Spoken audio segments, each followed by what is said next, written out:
watching your fast life. I like the personality you put into the videos, you know, so it's really good, man. We post like 20 He has like a ton of First impression, sitting on the first time. Wow, you can feel the bike, you know, from left to right is a lot lighter. It feels a lot easier to flick left and right just sitting on the bike. I have a 2011 ZX10, and just sitting on the bike, switching it from left to right, it's a lot easier just sitting on it. It feels like there's no motor in this thing. It's nice. It feels real good. Like, how's the seat? Firmer? The seat feels the same. You definitely pitched a little bit more forward. You're definitely leaning over the front of the bike a little bit more, but it feels really good. It's definitely feels a little bit more narrow in the front, but I just like the way it flicks from left to right. Like, this thing's got to turn real easy. No bike turns like this. Look at this. I got no hands on it. I'm just moving the bike with my legs, and I feel real confident that the bike is not going to fall over. I know some people are probably like, oh, he's going to drop the bike. No, you don't feel any weight like this. I don't feel any weight. The bike is just leaning. I can't imagine what this thing is like and what do you riding. think about the looks of the bike? Love it. Very, it's flashy. I mean, and if you're on a sport bike, that's probably what you're going to be into. But it's real flashy looking. It looks nice. The fit and finish look really good. It looks like a really expensive bike. I like how they have the front brakes here. This, whatever the hell this is over here, it looks a lot better than what is on the 2011. You could see the Showa shocks from up top here. You can see those little cartridges down low. But it just feels really good. You said it looks expensive. Yes. But put that in context. Well, compared to a Panigale or an H2R or an HP4 or you know, any bike around 20 grand, Aprilia, the RSV4 factory, this bike I think is coming in around 15,000.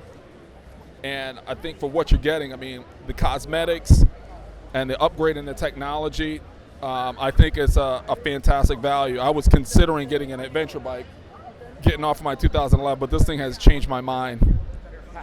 This thing is smooth. It looks really good in person. Pictures do it no justice.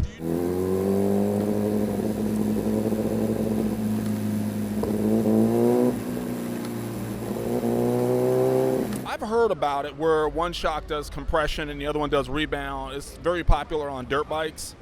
I haven't ridden this new bike, but suspension is a big thing. You know, I had test rode some adventure bikes, the Aprilia, which has an electronic suspension, and then I went back to back and test rode a Triumph. The Triumph did not have it, and you could feel it instantly, what a better suspension feels like when you're riding down the road. And I'm going to rock this thing and just squeeze the front brakes and see how it feels.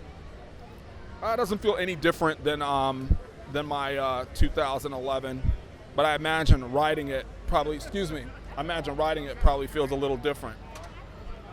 But I think the most noticeable thing is sitting on it, flicking it left to right. It feels really easy. Well, let me tell you what the suspension is supposed to do, and I want to hear what your feedback is on that. So it's supposed to allow you to dominate on the track, and this bike has already been a track monster already, right? So the focus here... 2015 World Superbike champ with Jonathan Ray. Absolutely. So this is supposed to make you even better lap times, right? Yep. But here's the other thing I really want to hear your comment about. They're saying that it actually also is supposed to make a better ride on the street, more comfortable ride on the street. But you always tell me this bike is a comfortable bike. Yeah, it's a very comfortable bike on the street. This one actually is pitching a little bit more forward, but the whole thing about riding on the street is being confident and feeling like you have control of the bike.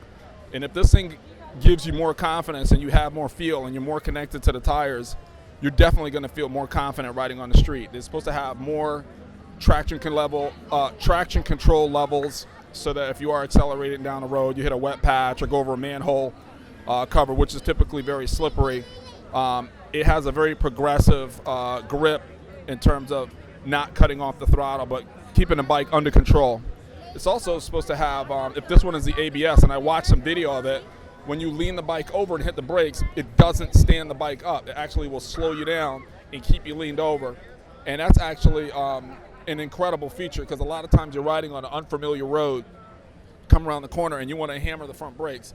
As long as there's not sand on the road, the bike is going to let you slow down and keep your lean angle, as opposed to hitting the brakes and then having the bike stand straight up. So That's a huge feature. That's major. That's major. So without actually riding the bike, for people that have bikes like yours or similar year models, and they're thinking, should I upgrade to this? And again, we realize you haven't ridden the bike, but just what you know about the bike and your experience here today, what's your comments to them who don't have the experience to come here and actually try it out? Sure. I mean, if you're an avid sport bike rider and you've been riding 1,000cc bikes for a while, you'll be able to take advantage of some of the additional technology. But if you're a layman, I hate to say a layman, somebody who's just putting around, or like to call parking lot pimping or Starbucks, you're not going to notice anything. It's people who are pushing the bikes to the limits, your track day rider, somebody who's very aggressive riding on the street. You're going to notice the handling, you're going to notice the braking, you're going to notice the ABS, but you're not going to take advantage of any of those electronic aids if you're just cruising around the street. It's really hammering the bike, being very aggressive on the street, being very aggressive on the track. Those are things that you're going to notice.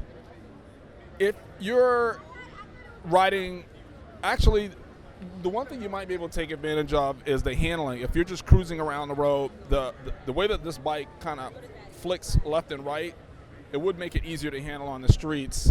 So a common person could probably take advantage of that, but any type of aggressive riding is going to be more of your experienced rider, not a common, everyday lay person who's just cruising up and down the street. You're not going to take advantage of any of the technology. I've actually wanted to comment on the electronic steering dampener. That's actually pretty good too. On my 2011, I actually had it upgraded, and it's stiff at all speeds. So when you're going slow, it's stiff, and when you're moving fast, it's quick. This is actually speed sensitive. So if you're riding around in a parking lot, it's light, and then as you pick up speed, it gets tighter. Honda's been doing it for a long time.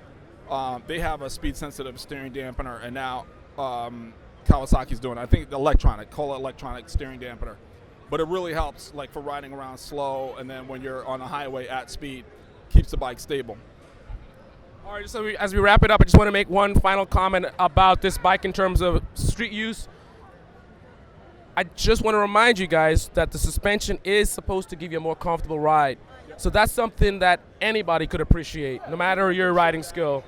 You could appreciate the comfort, but as far as supposedly, but I mean, even the previous generation 4 ZX10, you can adjust that suspension and make it softer for the street. I think really what this is really geared towards a track. You may feel it just cruising down the street, but it's something that you're going to take advantage of on a track. Just cruising up and down the street, you're not really going to notice. You probably will notice the turn-in, because I'm sitting on the bike here, and it's a lot lighter than my 2011, just flicking it left and right. So that you might be able to take advantage of, just cruising down the street and just taking corners and things like that. Obviously, I'm not riding it, so I don't know how it feels going over the bumps. But I love the graphics. I love the riding position. It's a little bit more aggressive than the 2011, but this is geared more towards a track as opposed to just a regular street bike. So I would say the Generation 4 is going to be more comfortable on the street, and this is probably going to be, well, not probably, it's going to be more aggressive on the track. You're going to have better turn-in. That was one of the things a lot of the track day riders were talking about, that you had to raise the back of the bike to have it turn in a little bit better.